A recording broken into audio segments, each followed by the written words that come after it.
আসসালামু আলাইকুম, স্বাগতম জানাচ্ছি বিবিসি নিউজ আন্তর্জাতিক সংবাদে। শুরুতেই সংবাদ শিরোনাম, এরপর বিস্তারিত। আবার ওয়ার্কার্স পার্টির প্রধান হলেন উত্তর কোরিয়ার কিম জং উন। শুল্ক নিয়ে মার্কিন সুপ্রিম কোর্টের রায় মেনে নেওয়ার আহ্বান ইইউর।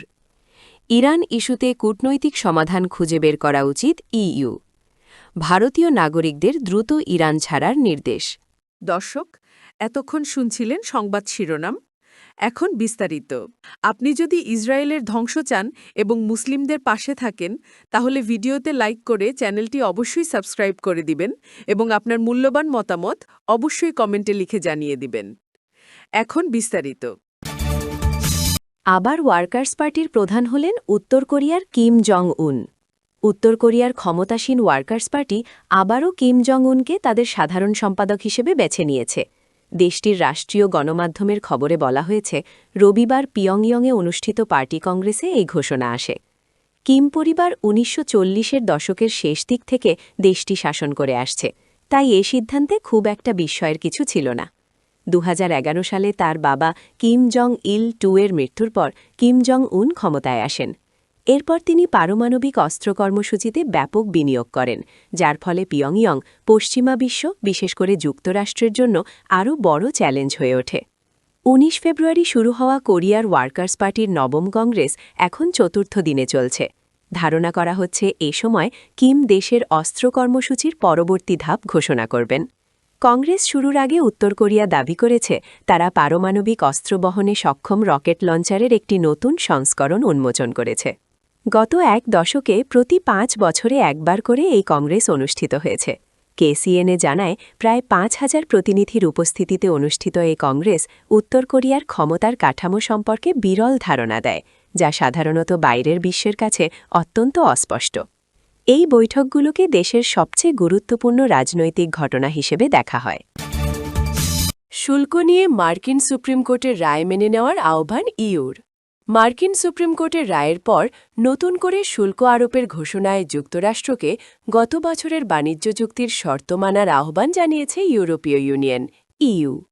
রবিবার এক বিবৃতিতে ইউরোপীয় ইউনিয়ন জানায়, ২৭ সদস্য দেশের পক্ষে বাণিজ্য নীতি পরিচালনাকারী সংস্থা হিসেবে তারা আশা করে ওয়াশিংটন গত বছরের ইইউ যুক্তরাষ্ট্র বাণিজ্য চুক্তির শর্তাবলী মেনে চলবে। যুক্তরাষ্ট্র কী পদক্ষেপ নিতে যাচ্ছে সে বিষয়ে পূর্ণ স্বচ্ছতা দাবি করেছে কমিশন।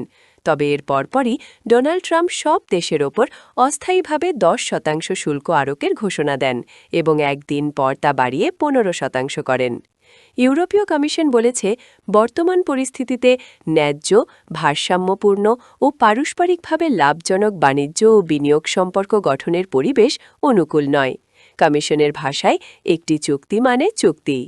এর আগে শুক্রবার কমিশন তুলনামূলক সংযত প্রতিক্রিয়ায় জানিয়েছিল তারা সুপ্রিম কোর্টের রায়ের ফলাফল পর্যালোচনা করছে এবং যুক্তরাষ্ট্রের প্রশাসনের সঙ্গে যোগাযোগ রাখছে। ইরান ইস্যুতে কূটনৈতিক সমাধান খুঁজে বের করা উচিত ইইউ।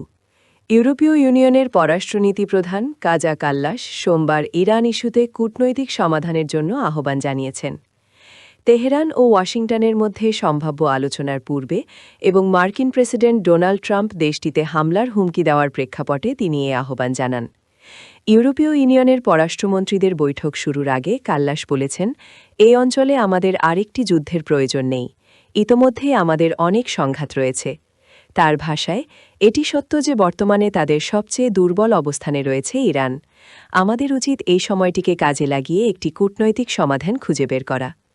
উল্লেখ্য, সাম্প্রতিক ক্রমবর্ধমান উত্তেজনার প্রেক্ষাপটে সুইজারল্যান্ডের জেনেভায় আলোচনায় বসতে যাচ্ছে ইরান ও যুক্তরাষ্ট্র। ভারতীয় নাগরিকদের দ্রুত ইরান ছাড়ার নির্দেশ। ইরানের বর্তমান পরিস্থিতি ক্রমে অস্থির হয়ে ওঠায় সেখানে অবস্থানরত ভারতীয় নাগরিকদের দ্রুত দেশ ছাড়ার পরামর্শ দিয়েছে ভারত সরকার। সম্ভাব্য মার্কিন হামলার আশঙ্কার প্রেক্ষাপটে সোমবার নাদিল্লিতে এই নির্দেশনা জারি করা হয়। তেহরানে অবস্থিত ভারতীয় দূতাবাস সামাজিক যোগাযোগ মাধ্যমে এক বিজ্ঞপ্তিতে জানায়, ইরানের পরিস্থিতি দ্রুত পরিবর্তিত হচ্ছে। বর্তমানে ইরানে অবস্থানরত ভারতীয় নাগরিকদের বাণিজ্যিক ফ্লাইটসহ যে কোনো উপলব্ধ পরিবহন ব্যবস্থায় দ্রুত দেশ ত্যাগ করার পরামর্শ দেওয়া হচ্ছে। ভারতের পররাষ্ট্র মন্ত্রণালয়ের তথ্য অনুযায়ী সাধারণত ইরানে প্রায় 10,000 ভারতীয় নাগরিক অবস্থান করেন। গত 28 ডিসেম্বর থেকে ইরানে বিক্ষোভ শুরু হয়। প্রাথমিকভাবে দেশে মূল্যবৃদ্ধির বিরুদ্ধে সাধারণ মানুষ পথে নেমেছিল। পরে ক্রমে তা ইরানের ধর্মীয় শাসন এবং খামেনেইয়ের বিরুদ্ধে সর্বাত্মক আন্দোলনের রূপ নেয়। প্রশাসন কঠোর হাতে বিদ্রোহীদের দমন করে। তবে অভিযোগ, কঠোর দমন নীতির কারণে ইরানে বহু মানুষের মৃত্যু হয়েছে। পশ্চিম এশিয়ার এই দেশে সামরিক হস্তক্ষেপের হুঁশিয়ারি দেয় আমেরিকা। অন্যদিকে ইরানি জলসীমার কাছে মার্কিন বিমানবাহী রণতরী ইউএসএস অ্যাব্রাহাম লিঙ্কনের স্ট্রাইক গ্রুপের উপস্থিত হওয়াকেই একটি গুরুত্বপূর্ণ পদক্ষেপ হিসেবে বিবেচিত হচ্ছে।